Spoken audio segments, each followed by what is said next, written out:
In this video, I'm going to teach you how to manage and send recurring reports and dashboards in HubSpot. To do that, first head over right here into your dashboard of your HubSpot. And once you're in there, scroll down and click on reporting.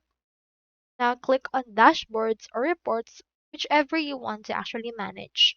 In this case, let's manage our reports.